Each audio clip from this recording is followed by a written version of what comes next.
The drums started before the sun went down. They were slow, heavy, like a heart that was angry. Ragna stood in the center of the village square. Her hands were tied with rough rope.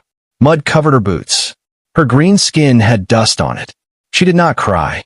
All around her, the orc clan formed a circle. Torches burned. Smoke moved in the cold air. Children stood on stones to see better. Warriors crossed their arms. Some women turned their faces away. Elder Krug stepped forward. He was old, but his voice was strong. "She cannot give life," he shouted. "She brings weak blood. She brings shame." The crowd answered with noise. "Curse! Bad omen!" Ragna kept her eyes on the ground. She had heard these words many times. Since she was 16. Since the first healer said something was wrong. Since the whispers began. She did not fight back. She did not scream. Inside, her heart felt like broken stone. A young girl from the crowd threw a small piece of dirt at her. It hit her shoulder. Some people laughed. Krug lifted his staff. "Tonight we mark her. She will not marry. She will not stand in clan council. She will carry the mark of the Baron." The word felt like a knife. Ragna slowly looked up at the sky. Dark clouds moved above the mountains. She whispered so low that no one heard. "I did nothing wrong." The drums stopped. For 1 second, the village was quiet. Then someone near the gate shouted, "There is a human." Every head turned. At the wooden gate of the village stood a tall, human man. Alone. No armor. No army. Just simple dark clothes and a pack on his back. Orgzatomans. Humans brought war in the past. Warriors reached for their axes. The human did not bow. He did not look afraid. He simply walked forward. "Stop," he said. His voice was calm. Not loud, but clear. The warriors moved toward him. Elder Krug pointed his staff. "You dare step into our circle? Leave, human. This is clan business." The human looked at Ragna. His eyes were steady. Not cruel. Not laughing. Then he looked at the elder. "Why do you punish her?" he asked. "For a curse you do not understand?" The crowd growled. "You speak too much," Krug said. "She is broken. The spirits have closed her womb. It is truth." The human slowly reached into his bag. Several arrows were lifted. He pulled out a small metal box. It was old, scratched, but a soft blue light glowed from a thin line on its side. The light touched the stone shrine behind Ragna. The shrine had stood in the village longer than anyone remembered. A tall block of carved stone. It was said to protect families and bless children. As the blue light moved across it, the stone gave a low sound. A deep hum. The ground under their feet trembled. The crowd stepped back. Ragna felt the vibration in her chest. The human looked at the shrine like he had found something lost. "This is not a curse," he said quietly. "This is a machine." The word meant nothing to most of them. Krug's face changed. For a second, fear flashed in his eyes. "Lies," the elder shouted. "Dark human tricks." But the shrine hummed again. Louder. The human stepped closer to Ragna. The warriors hesitated. Something in the air had changed. "My name is Eli," he said.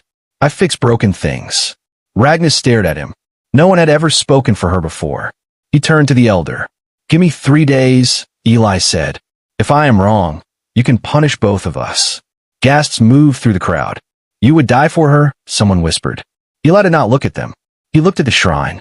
The blue line on his metal box grew brighter. The shrine answered. A crack of light ran through the old stone like lightning onto the surface. The drums did not start again. No one laughed anymore. Elder Krug tightened his grip on his staff. 3 days. If the human failed, Ragna would not stand alone in the circle next time. And deep inside the mountain stone, something ancient was waking up. The village did not sleep that night. Torches burned until morning. Warriors guarded the stone shrine. No one trusted the human. Eli sat on the cold ground near the shrine, his small metal box beside him. He did not ask for food. He did not ask for shelter. Ragna watched him from a distance. She did not understand why he had stepped into her shame. Orcs did not protect strangers. Humans did not protect orcs. The shrine gave another low hum. Soft, like breathing. Some of the older women covered their ears and whispered prayers. Elder Krug ordered everyone to stay away from the shrine. But Eli did not move away. He placed his hand on the stone surface. His fingers followed the carved lines. "These are not spirit marks," he said quietly. "They're signals." Ragna stepped closer. "Signals for what?" "For power," Eli answered. She frowned. "Power like magic?" He shook his head. "No, power like light, like heat, like life." Ragna did not fully understand, but his voice was calm, not mocking, not proud. "Why help me?" she asked. Eli looked at her for a long moment. "Because they are blaming you for something that is not yours." The words hit her harder than the dirt had. Across the square, War Chief Drog watched them. His large arms were crossed. His eyes were narrow. Drog did not care about curses. He cared about control. If the shrine was not magic, if the elders had lied, then fear would break. And without fear, power was harder to hold. Before sunrise, Drog walked toward Eli. "You have 2 days left," Drog said. "If you fail, I will not wait for the third." Eli did not look up. "Then I will not fail." Drog smiled, but there was no humor in it. "Humans always fail here." He turned and left. When the sky turned gray, Eli opened his metal box. Inside were small tools, wires, tiny lights. Ragna had never seen such things. He pressed a small device against the stone. The blue light spread across the carvings again. This time, the lines on the shrine answered. Thin cracks of light moved between the old symbols. The crowd gasped. "It lives," someone whispered. "No," Eli said softly. "It is broken, but not dead." He moved around the shrine, searching. His fingers stopped at a loose stone near the base. "Help me," he said. Ragna hesitated only a second. Then she knelt beside him. Together, they pulled the stone away. Behind it was not dirt. It was metal, old, rusted, hidden. Ragna felt her heart race. "This has always been here?" she asked. Ili nodded. "Yes, and it stopped working long ago."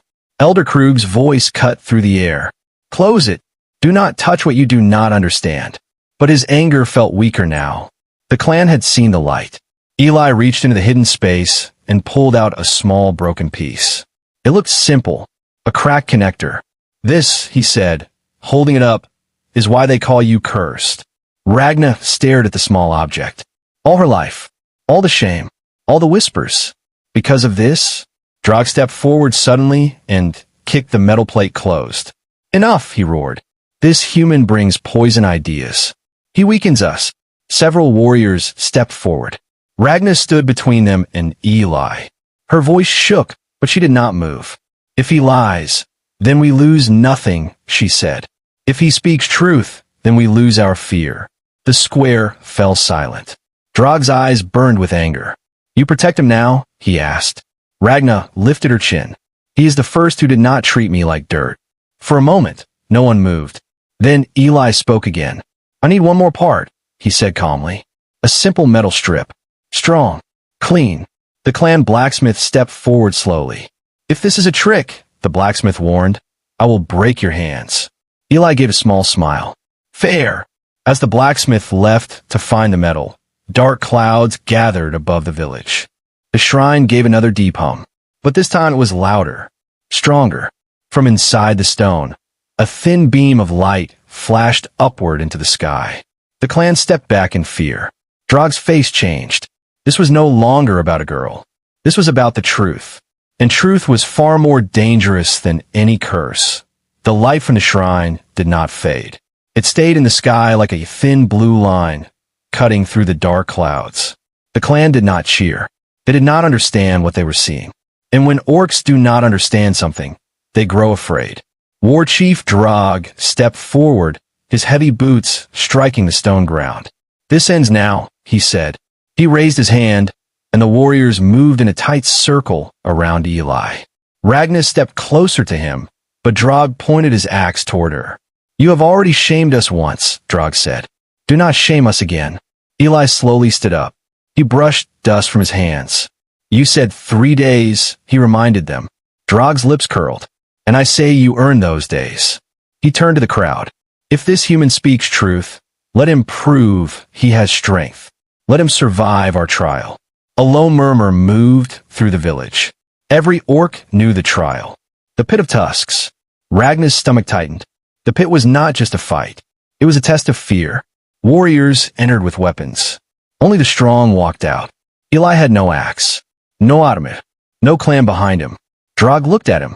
If you survive until sunset, you may have your second day. And if I refuse? Eli asked. Drog's eyes shifted to Ragna. Then the girl pays for your cowardice. The choice was clear. Eli nodded once. Show me the pit. The pit was outside the village, carved into the rocky ground long ago. Bones decorated its walls. Old trophies from battles. Ragna followed at a distance, her hand shaking. Inside the pit waited not one warrior, but three. Large, armed, smiling. Eli was handed a simple wooden staff. Nothing more. The horn sounded. The first warrior rushed him with a roar. Eli did not roar back. He stepped aside. The axe struck stone. Eli moved like water. Not strong like an orc, but fast. Watching. Thinking. The second warrior came from behind. Eli dropped low, sweeping the staff at his legs. The warrior stumbled. Not defeated, but slowed. The crowd began to whisper. He fights strange. He fights smart. The third warrior threw a net. It wrapped around Eli's shoulders and pulled him down. Ragna gasped. Drogs me lid. But Eli did not panic. He rolled with the fall, twisting the net around a loose rock. The warrior pulled hard. Too hard. The net tore. Eli grabbed a handful of dirt and threw it into the first warrior's eyes. The crowd gasped again. No orc fought like this. This was not honor fighting. This was survival fighting. The sun climbed higher. The warriors grew tired. Heavy swings. Slower steps. Eli waited for mistakes. He never tried to overpower them. He made them overpower themselves. By midday, one warrior could barely lift his axe. By late afternoon, all three stood breathing hard, their pride wounded more than their bodies. Eli stood in the center, bruised, cut on his arm, but still standing. The horn sounded again. Sunset. The trial was complete. Silence fell over the pit. Drog's jaw tightened. The human had not won by strength. He had won by mind. Eli climbed out of the pit slowly. He did not raise his hands in victory. He did not shout. He walked straight toward the stone shrine. The curse is not in her blood, he said, loud enough for all to hear. It is in your stone. Elder Krug stepped back without meaning to. Eli pulled the broken metal piece from his pocket and held it up. This shrine once gave life, he continued. But something inside it failed. And instead of fixing it, someone chose a lie. The word struck harder than any axe. A lie. The clan shifted uncomfortably. Ragna felt something she had not felt in years. Hope. Drog stepped forward again, anger burning in his face. You think one fight proves truth, he growled. No, Ili dit lead calmly. But tomorrow will. He turned to Ragna. Tomorrow, we open the heart of the stone. The shrine hummed again. This time, louder than ever. And deep below the village, something ancient moved. The next morning, the village felt different. No one shouted at Ragna. No one threw dirt. But no one smiled either. Fear had changed shape. It was no longer fear of a curse. It was fear of truth. The stone shrine stood in the center of the square, quiet but alive. Thin lines of blue light still rested inside its cracks like sleeping lightning. Eli stood before it with his tools. Ragna stood beside him. Across the square, Elder Krug watched from the shadow of his wooden house. His face looked older than before. War Chief Drog stood near the warriors, silent, waiting. Eli touched the shrine gently. There's a chamber inside, he said. Hidden. We need to open it. Break it, one warrior asked. No, Ili deep bleed. Open it the right way. He searched along the carvings until his fingers stopped at a symbol shaped like a circle with 3 lines. This is not decoration, he said. It is a lock. Ragna placed her hand over the symbol. The shrine gave a soft pulse. The blue lines brightened. The crowd stepped back. Eli looked at her in surprise. It responds to you. Ragna pulled her hand away quickly. I did nothing. You did, Eli said softly. It recognizes you. Elder Krug suddenly stepped forward. Stop this madness, he shouted. The shrine is sacred. You will anger the spirits. Eli turned slowly. If spirits built this, he said calmly, they used metal and wires. Krug's face darkened. You know nothing of our history. Eli held up his small metal scanner. I know this shrine once gave power to something below. I know that power stopped. And I know someone chose silence instead of repair. A murmur moved through the crowd. Krug's eyes flickered, not with anger now, but something deeper.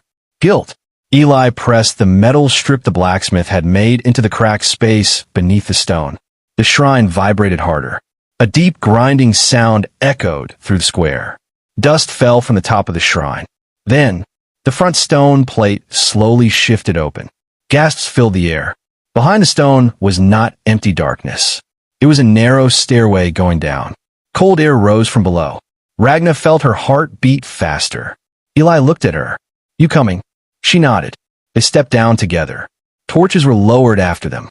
The chamber below was small but strange. Metal walls, old pipes, broken panels covered in dust. In the center stood a large round device with cracked glass and dead wires hanging from it. Ragna stared at it. What is this? Eli stepped closer. His voice was quiet. This was the heart. He brushed dust from a metal plate. Under were carved marks in old orc language. Ragna leaned closer and read slowly. Life support system, clan generation core. Her breath caught. It was never a blessing stone, Eli said gently. It was a machine that helped families grow. Ragna turned slowly toward the stairway. Elder Krug was standing at the top, looking down. His shoulders looked smaller now. You knew, she said. Silence. The crowd waited. Krug's voice came down the stairs, weaker than before. The machine failed after the Red War, he admitted. Children were born sick. Some did not live. He closed his eyes. The clan lost hope. So he told them it was the spirits. We said the shrine chose who was worthy. Ragna felt the words like cold water. You blamed us, she whispered. Krug did not answer. Eli walked around the broken core. It failed because parts wore out, he said. Not because of worth. Not because of blood. He pointed to a burnt connector. This broke years ago. Ragna looked up again. All my life, she said slowly, you called me cursed. Krug's silence was louder than any shout. Behind him, War Chief Drog stepped forward. This changes nothing, Drog said sharply. The clan needs strength, not old metal stories. But the warriors were no longer looking at Drog. They were looking at the chamber, at the proof. The shrine hummed again, louder now that it was open. Lights flickered along the walls. Eli connected the new metal strip into the broken line. Sparks jumped. The core gave a deep pulse. The entire chamber shook. Above them, the sky over the village flashed blue. The machine was waking. And for the first time, the curse had a face. Not Ragna's, but the truth. The chamber trembled as the old core came alive. Blue light moved through the pipes like fast rivers under stone. The air grew warm. A low sound filled the space, steady and deep, like a giant heart learning to beat again. Above them, the village square glowed. Ragna felt the floor shake under her boots. She looked at Eli. Is it safe? She asked. Eli watched the lights carefully. Not yet, he said. It is waking up, but something is blocking it. Before he could say more, a loud crash echoed from above. Heavy footsteps pounded near the shrine. Druk. Ragna ran up the stairs first. When she reached the top, she saw chaos. War Chief Drog stood in front of the shrine with 10 warriors behind him. He had a torch in one hand and his axe in the other. Close it, Drog halted. Burn it. End this lie. The warriors hesitated. They had seen the chamber. They had seen the metal heart. Drog grabbed one by the shoulder. You follow me, or you follow a machine? Eli came up behind Ragna. Destroying it will not bring strength, he said. It will bring darkness. Drog turned, eyes wild. Humans always hide behind words. He threw the torch toward the open chamber. Ragna moved without thinking. She leaped forward and kicked the torch aside. It rolled across the stone and burned out near the well. Gasps filled the air. Drog raised his axe. Move, he growled. Ragna did not move. All my life you told me I was weak, she said. Her voice was steady now. But you are afraid of truth. Drog's face twisted with rage. You would choose a human over your own clan? I choose what is right. The square fell silent. Eli stepped forward slowly, hands open. I do not want power, he said calmly. I want repair. Drog repair? This clan was built on strength. And strength without truth is fear, Eli replied. For a second, even the wind seemed to stop. Drog suddenly lunged forward. But before his axe could fall, one of the older warriors stepped between them. It was Boruk, a veteran of the Red War. Enough, Boruk said. Drog fros. Boruk looked at the glowing shrine. His eyes were wet. We lost children, Boruk said quietly. We lost hope. If this machine can help again, we must try. More warriors stepped back from Drog. The line behind him weakened. Drog looked around and saw doubt in their faces.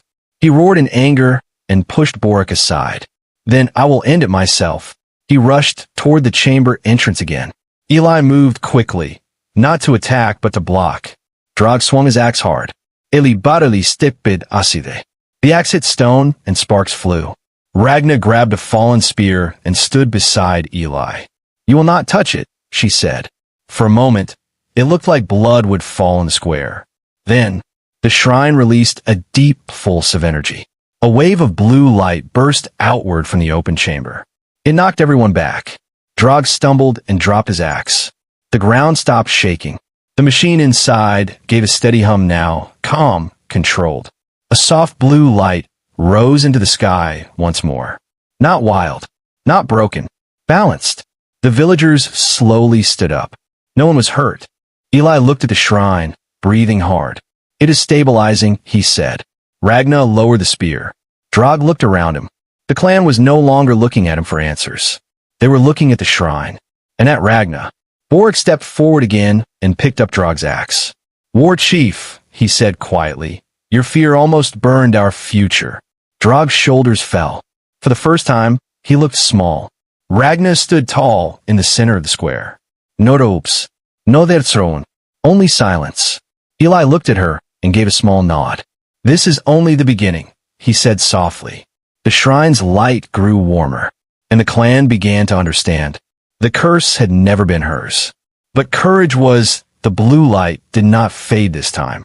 It spread across the sky like a second sunrise. The stone shrine stood open, its heart humming below the village. The sound was no longer wild or angry. It was steady, strong, alive. The clan gathered in silence. No one shouted. No one argued. They were waiting. Eli stood at the edge of the chamber, watching the readings on his small metal box. Thin lines of light moved across the screen. It is not just waking, he said quietly. It is remembering. Ragna stood beside him. Remembering what? She asked. Eli looked at the glowing pipes below. What was built to do? Suddenly, the shrine gave a deeper pulse. The ground trembled, but gently. From inside the chamber, panels along the wall began to light up one by one. Symbols long hidden under dust now shone bright blue. A soft beam of light rose from the center core and formed a shape in the air above it. The clan stepped back in fear. The light began to form images. Not random light. Memories. The image showed orcs from many years ago standing around the shrine, but smiling. Children running. Family strong. Then the image changed. Va. Fire in the forest. Broken walls. The shrine struck by something heavy. The core inside the chamber cracking. Ragna covered her mouth. Eli vochid karetholi. The next image appeared. Elder Krug, younger then, standing in the same chamber. Looking at the broken core. Looking afraid. The light showed him closing the chamber door. Sealing it. The image faded. Silence filled the square. All eyes turned to Elder Krug. His face was pale. I did what I thought was best, he said weakly. The clan was broken. If they knew the shrine failed, they would lose hope. So you blamed us, Ragnar said softly. Krug lowered his head. I blamed what I could control. The truth hung heavy in the air. Drog stood off to the side, watching carefully. He stepped forward again. Enough of this light show, he growled. We do not need old machines. We need strong warriors. But fewer orcs stood behind him now. Boruk crossed his arms. Strength without wisdom led us to war once, he said. We buried too many. Drog's eyes burned with anger. He drew a hidden blade from his belt and rushed toward the chamber. If this machine rules us, then I will end it. Ragna moved fast. She grabbed his arm before he could jump down the stairs. They struggled. Drog was stronger, but Ragna was not afraid anymore. Eli stepped between them. "Stop," he shouted. Drog pushed him hard. Eli fell, but instead of striking back, he rolled and grabbed Drog's wrist, twisting the blade away with quick, smart movement. The knife fell to the stone floor. Drog froze. For a moment, the whole square held its breath. Eli stood slowly. "I do not want to rule you," he said firmly. "This machine does not rule you. It supports you." He turned toward the glowing shrine. It was built to protect life, not to judge it, not to shame it. The machine gave another steady pulse. Above the chamber, the beam of light changed again. Now it showed numbers and lines, symbols of health and balance. Eli studied them. "It is repairing itself," he said, slowly, "but it will need help." He looked at the clan. "It will not work without you." Ragna stepped forward into the center of the square. Her voice was clear. "No more lies," she said. "No more fear. If something breaks, we fix it. We do not blame each other." Her words were simple, but they carried weight. The warriors lowered their weapons. Even Drog said nothing now. The shrine's light softened. Warm. Calm. Children stepped closer, curious instead of afraid. Ragna looked at the glowing sky and felt something new inside her chest. Not shame. Not anger. Purpose. Eli stood beside her quietly. "You were never the curse," he said. The machine's hum echoed through the village like a promise. And for the first time in many years, the clan felt hope without fear. Morning came slowly to the village. The blue light above the stone shrine had faded into a soft glow like the last stars before sunrise. The machine below no longer trembled. It hummed gently, steady and alive. The clan stood in the square once more. But this time, no ropes waited. No dirt lay ready to be thrown. Ragna stood in the center, not as the accused, but as the one everyone watched. Elder Krug stepped forward first. He looked smaller than ever. "For many years," he began, his voice shaking, "I told you the spirits chose who was worthy. I told you the shrine judged us." He paused. That was not truth. The crowd did not shout. They listened. "I was afraid," Krug admitted. "After the Red War, when the machine failed, children were weak. Families broke. I feared the clan would fall apart." He looked at Ragna. "So, I gave him a reason. A curse. Someone to blame." The words were heavy. Ragna felt old pain rise inside her, but did not control her anymore. Boric stepped forward. "Fear may explain your choice," he said slowly, "but it does not excuse it." The warriors nodded. War Chief Drog stood apart, silent. His blade was gone. His anger had no place left to stand. Ragna walked toward Krug. "You made me carry your fear," she said quietly. Krug lowered his eyes. "Yes." She took a long breath. "I carried it," she continued, "but it was never mine." The crowd murmured. Eli stood near the shrine, watching but not speaking. Ragna turned to the clan. "All my life, I believed I was broken," she said. "But the only thing broken was the truth." The words moved through the square like wind through tall grass. A young mother stepped forward, holding her child. "If the shrine works again," she asked carefully, "does that mean? Ili ansvaret kimtlu. It will not solve everything in one day. It will support health, balance. It will give your children better strength. But it needs care." He looked at the blacksmith. "It needs hands, not fear." The blacksmith nodded slowly. Drog finally spoke. "So what now?" he asked. His voice was no longer loud. "Do we let machine guide us?" Ragna faced him. "No," she said firmly. "We guide ourselves. With truth." Boric stepped beside her. "The shrine can serve the clan," he said. "But no one will hide it again." Several elders moved forward and placed their staffs on the ground, a sign of stepping down. Krug did the same. "I will no longer lead," he said. The square grew quiet again. All eyes turned to Ragna. She felt the weight of it. She had never wanted power, but she understood something now. Silence allows lies to grow. She stepped toward the shrine and placed her hand on the warm stone. "I will not be war chief," she said clearly, "but I will guard this truth." She looked at Eli. "And I will learn." Eli gave a small smile. "You already have," he said. The clan began to move. not in chaos, but with purpose. Warriors helped clear the chamber entrance. The blacksmith gathered tools. Young orcs watched the glowing pipes with wonder instead of fear. Drog walked past Ragnar. For a moment, it seemed he would speak with anger again. Instead, he stopped. "You stood when I tried to burn it," he said quietly. "That was strength." Ragnar met his eyes. "Strength is not fear," she replied. Drog gave a small nod and stepped away. The sun rose fully now. Its light mixed with the soft blue glow of the shrine. Children ran across the square. No one threw dirt. No one whispered curse. Ragnar looked at the sky, the same sky she once whispered to in shame. This time, she did not whisper. She stood tall. Eli adjusted a small panel near the shrine and then stepped back. "My work here is almost done," he said. "You are leaving?" she asked. He nodded. "There are many broken things in the world." Ragnar smiled softly. "Then go fix them." The machine hummed behind her, steady and alive. The clan no longer feared it. They understood it. And as the wind moved gently through the village, carrying away the last shadow of blame, one truth stood stronger than stone. She was never the curse. She was the courage that changed everything.